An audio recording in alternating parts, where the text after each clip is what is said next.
नमस्कार, मैं वैशाली गोगी आप सभी का स्वागत करती हूँ हमारे चैनल पर। आप देख रहे हैं खबरें फटाफट। तो दोस्तों, आपके दिन की शुरुआत करते हैं दिन भर की सारी ताजा गर्मा गर्म खबरों के साथ। दोस्तों, आप तो जानते ही हैं कि सबसे ज्यादा जो चर्चा हो रही है वो हो रही है कोरोना वायरस और उसकी वैक्सीन के बारे में। और वैक्सीन को लेकर कंट्रीज में अच्छा खासा कंपटीशन देखने को मिल रहा है कि कौन से देश की वैक्सीन ज्यादा बेहतर और बेहतरीन है, और साथ ही में कौन सी वैक्सीन भारत के लिए फायदेमंद साबित हो सकती है, लोगों तक ये सही और सुरक्षित पहुंच सकती है बिना किसी ज्यादा परेशानियों के। इसके अलावा प्रधानमंत्री नरेंद्र मोदी भी इन दिनों खासी चर्चाओं में हैं और इसी के साथ देश की जनता के लिए कुछ नए परिवर्तन बदलाव हो रहे हैं, नए नियम बन रहे हैं जो कि देश के हर एक नागरिक को जानना बहुत जरूरी है और इसके लिए आपको वीडियो एंड तक देखना बहुत जरूरी है। तो चलिए दोस्तों, खबरों की ओर बढ़ने से पहले एक नजर डालते हैं सुर्खियों की ओर। दिल्ली में अभी लॉकडाउन नहीं, जरूरत हुई तो बाजार किए जा सकते हैं बंद। सत्येंद्र जैन। राहुल गांधी का मोदी सरकार पर हमला, कहा मुसीबत में जीडीपी और बैंक, ये विकास है या विनाश। अमेरिका की कोरोना वैक्सीन फाइजर की कमी पूरी करेगी भारत निर्मित स्वदेशी वैक्सीन। अमीर देशों ने की जरूरत से ज्यादा डोज की बुकिंग, WHO ने कहा वैक्सीन राष्ट्रवाद से कम नहीं होगा कोरोना। आरबीआई ने इस बैंक पर लगाया शिकंजा, ग्राहक नहीं निकाल पाएंगे 25,000 रुपए से ज्यादा। टिकटॉक से हटने वाला है बैन, फटाफट जाने इस चीनी ऐप से जुड़ा अपडेट।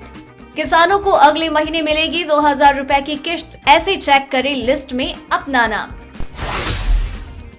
जी हाँ दोस्तों, ऐसी और भी कई खबरें और अपडेट्स हैं जिनके बारे में सबसे पहले सबसे सही और सटीक जानकारी हम आप तक पहुंचा रहे हैं इस वीडियो के माध्यम से।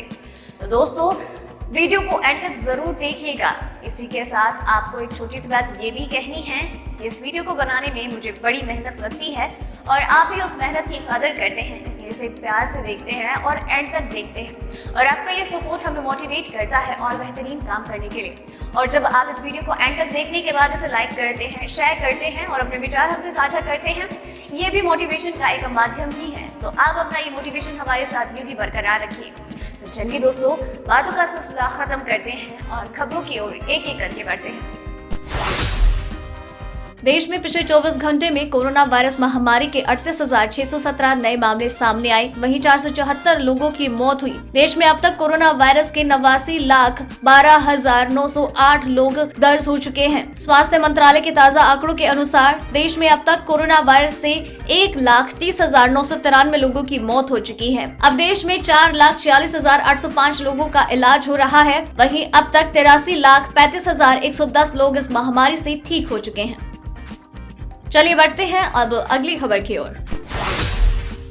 कांग्रेस के पूर्व अध्यक्ष राहुल गांधी ने देश की अर्थव्यवस्था को लेकर एक बार फिर से केंद्र की मोदी सरकार पर निशाना साधा। राहुल गांधी ने दावा किया है कि देश के बैंक और सकल घरेलू उत्पाद जीडीपी मुसीबत में है और इस स्थिति में जनता का मनोबल टूट रहा है। राहुल गांधी ने कल सुबह ट्वीट किया था, बैंक मुसीबत में है और जीडीपी भी। महंगाई इतनी ज्यादा कभी नहीं थी, न ही बेरोजगारी। जनता का मनोबल टूट रहा है और सामाजिक न्याय प्रतिदिन कुचला जा रहा है। ये विकास है या विनाश। बता दें कि राहुल गांधी का इशारा वित्तीय संकट से गुजर रहे निजी क्षेत्र के लक्ष्मी विलास बैंक की ओर है।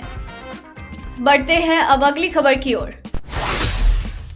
दिल्ली में कोरोना विस्फोट से जबरदस्त दहशत है। संक्रमण के आंकड़े तेजी से बढ़ रहे हैं। आलम यह है कि कोरोना से हर घंटे करीब 4 लोगों की मौत हो रही है। राजधानी में बढ़ते मामलों को देखते हुए दिल्ली और केंद्र सरकार इलाज के पूरे इंतजाम करने में लगी है। आईसीयू में बिस्तरों की संख्या बढ़ाई जा रही है और ज्यादा से ज्यादा डॉक्टर्स के इंतजाम किए जा रहे हैं। दिल्ली में कोरोना के बढ़ते मामलों को देखते हुए लॉकडाउन की अटकलें बढ़ गई थी। हालांकि स्वास्थ्य मंत्री सत्येंद्र जैन ने कहा, दिल्ली में लॉकडाउन बिल्कुल नहीं होगा, यहाँ इसकी कोई आवश्यकता नहीं। कुछ स्थानीय प्रतिबंध लगाए जा सकते हैं। अभी अधिकतम टेस्ट किए जा रहे हैं जिसकी संख्या और बढ़ पाएगी।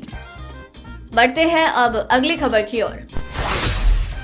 अमेरिका के पूर्व सर्जन जनरल विवेक मूर्ति समेत 2 प्रमुख भारतीय अमेरिकियों को अगले बाइडेन हैरिस प्रशासन के कैबिनेट में शामिल किया जा सकता है। मीडिया रिपोर्ट्स में ये जानकारी दी गई है। द वॉशिंगटन पोस्ट और पॉलिटिको ने मंगलवार को कहा कि कोविड-19 से निपटने को लेकर निर्वाचित राष्ट्रपति जो बाइडेन ने शीर्ष भारतीय अमेरिकी सलाहकार मूर्ति स्वास्थ्य एवं मानव सेवा मंत्री बनाए जा सकते हैं और स्टैनफोर्ड यूनिवर्सिटी के प्रोफेसर अरुण मजूमदार को ऊर्जा मंत्री बनाया जा सकता है। मूर्ति सत्ता हस्तांतरण के कोविड-19 सलाहकार बोर्ड के सह अध्यक्ष हैं। वो कोरोना वायरस संबंधी मामलों को लेकर बाइडेन के निकट सहयोगी रहे हैं।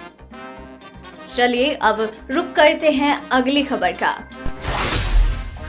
कोरोना महामारी के दौर में सभी को इस वैक्सीन का इंतजार है। नीति आयोग से जुड़े डॉक्टर वी.के. पॉल ने मंगलवार को बताया कि देश में सीरम इंस्टीट्यूट की वैक्सीन तीसरे चरण के परीक्षण में है। सीरम समेत 5 और वैक्सीन है जिनका परीक्षण किया जा रहा है। इनमें से 2 वैक्सीन तीसरे चरण में पहुंच चुकी है। पॉल ने कहा, हमें पूरी उम्मीद है कि हम कोरोना के 5 टीकों के साथ सफल होंगे। उन्होंने कहा कि बहुत आसान है कि हमारे पास स्वदेशी वैक्सीन की खुराक की उपलब्धता बहुत ज्यादा है। यह अमेरिका की कोरोना वैक्सीन फाइजर की कमी को पूरा करेगी। इसके साथ ही उन्होंने कहा कि आवश्यक खुराक की संख्या के संदर्भ में कोरोना महामारी को नियंत्रित करने में हम सक्षम होंगे। पॉल ने कहा, सरकार फाइजर और मॉडर्ना वैक्सीनों की प्रगति भी देख रही है। चलिए गौर करते हैं अब अगली खबर पर। कोरोना की वैक्सीन आने से पहले दुनिया के तमाम अमीर देशों ने उसकी जमाखोरी शुरू कर दी है। अमेरिका और ब्रिटेन जैसे देशों ने प्रति व्यक्ति 5-5 डोज तक वैक्सीन की प्री बुकिंग करवा ली है। इस बात को लेकर WHO भी नाराज है। WHO के director general doctor Tedros Adhanom Ghebreyesus ने कहा है कि वैक्सीन राष्ट्रवाद इस वैश्विक महामारी को कम नहीं करेगा बल्कि इसको और फैलाएगा। बता दें कि अमीर देशों की आबादी दुनिया की 13% है, लेकिन वो वैक्सीन की 50% से ज्यादा डोज की प्री बुकिंग कर चुके हैं। वैक्सीन डोज को लेकर बड़े देशों के इस रवैये की कीमत अन्य देशों को चुकानी पड़ सकती है। कुछ रिपोर्ट्स के अनुसार अमेरिका में 2400 मिलियन डोज, यूरोपीय संघ में 2065 मिलियन डोज, ब्रिटेन ने 380 मिलियन डोज की प्री बुकिंग की है, जबकि दुनिया के गरीब देशों के लिए ये डोज 3200 मिलियन है।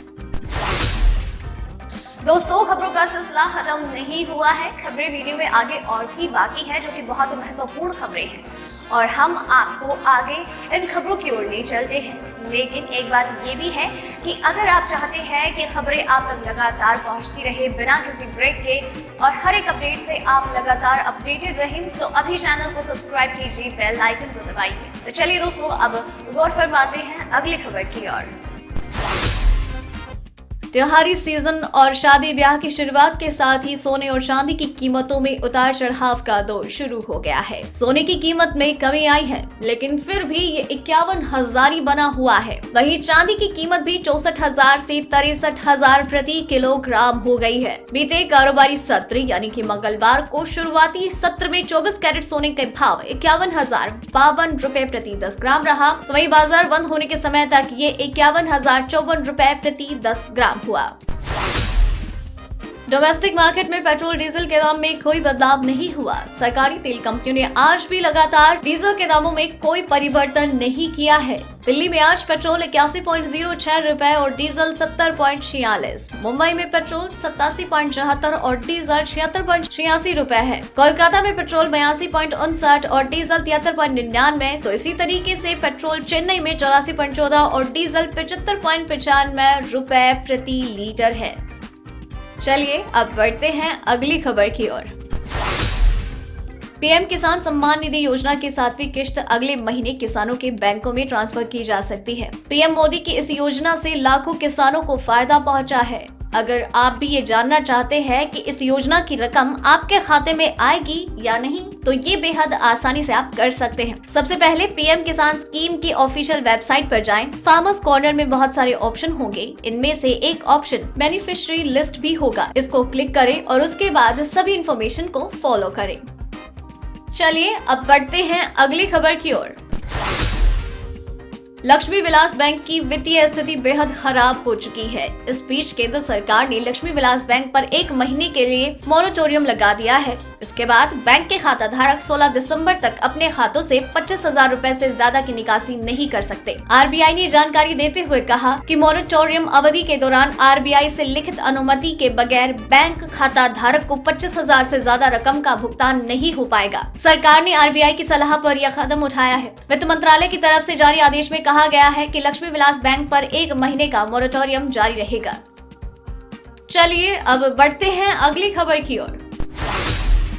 2019 में मिले आंकड़ों के अनुसार टिकटॉक के 120 मिलियन से ज्यादा एक्टिव यूजर्स हैं। 2019 में फ्री एप्स के हिसाब से टिकटॉक दूसरा सबसे ज्यादा डाउनलोड किया गया ऐप है। प्राप्त जानकारी के अनुसार TikTok India head Nikhil Gandhi ने भारत में कर्मचारियों को एक ईमेल किया है। इस मेल में उम्मीद जताई गई है कि टिकटॉक की भारत में वापसी के लिए पूरी कोशिश की जा रही है। कुछ रिपोर्ट्स के अनुसार अब टिकटॉक भी वापस आ सकती है। चीनी ऐप ने ये यकीन जताया है कि सरकार से बातचीत करके इस ऐप पर लगा बैन हटवाया जा सकता है।